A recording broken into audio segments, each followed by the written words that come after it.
आजाद भारत में अब तक गोया जनगणना नहीं हुई है जाति आधारित। जब आप जनगणना कर रहे हैं तो जनगणना की वजह यही है कि हम अपनी जनगणना को जानना चाहते हैं, हम वृद्धि रेट जानना चाहते हैं, क्या ग्रोथ हुआ, साथ ही उसके सामाजिक उसके आर्थिक आकलन भी हमारे लिए है।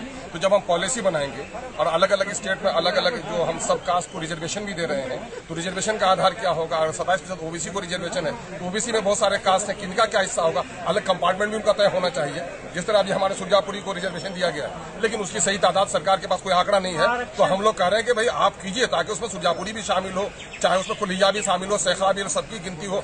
इस तरह से ओबीसी का मामला यही है कि एससी और एसटी की गिनती कर रहे हैं, आप धर्म के आधार पर गिनती कर रहे हैं, कोई उन्माद नहीं हुआ। तो कास्ट और सब कास्ट की गिनती करने में क्या दिक्कत है। और आज के दिन में चूंकि आपको मोबाइल ऐप से करने का प्रोग्राम है, तो डिजिटल इंडिया में तो मैं समझता हूं कि सरकार पर कोई भार भी नहीं पड़ने जा रहा है।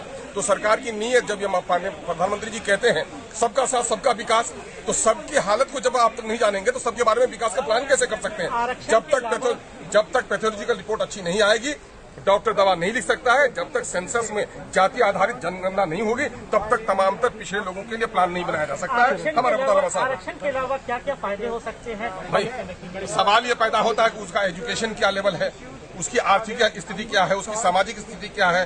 रिजर्वेशन के मामले में नौकरियों में और दूसरी चीजों में हो सकता है, लेकिन समाज के अंतिम पंक्ति के लोगों का, खास करके अगर ओबीसी से आप कहते हैं, जाति और सब जातियां हैं, क्योंकि जाति का पेशे से ताल्लुक रहा है और बहुत सारे पेशा ऐसा है, लोहार है, जूता सीने वाले हैं, ये लोग तो बेचारे गरीब लोग हैं, कपड़ा सीने वाले लोग हैं, तो उनकी एक जाति बनी हुई है। तो उनकी जाति का सही गिनती हो जाए ताकि रिजर्वेशन में भी उनका कोटा तय किया जाए। मैं समझता हूं कि इंसाफ को कायम करने के लिए, न्याय पर आधारित लोगों की हिस्सेदारी तय करने के लिए जाति आधारित जनगणना जरूरी है। आप नौकरी लेते हैं तो जाति पूछते हैं, टिकट भी देने में जाति पूछते हैं, लेकिन जनगणना में जाति आधारित जनगणना करने में क्या दिक्कत है। क्या आश्वासन नहीं, प्रधानमंत्री ने बड़ी गंभीरता से बातें सुनी है और मैं समझता हूं ये तारीखी मौका है कि बिहार में पक्ष और विपक्ष सारे लोग मिलकर के आए हैं और उन्होंने सिर्फ बिहार के 13 करोड़ जनता की नुमाइंदगी नहीं की है, बल्कि देश के जो सैकड़ों करोड़ लोग हैं जो चाहते हैं कि जाति आधारित जनगणना हो, उसकी नुमाइंदगी की है। और मैं समझता हूं कि माननीय प्रधानमंत्री जी पॉजिटिव फैसला लेंगे।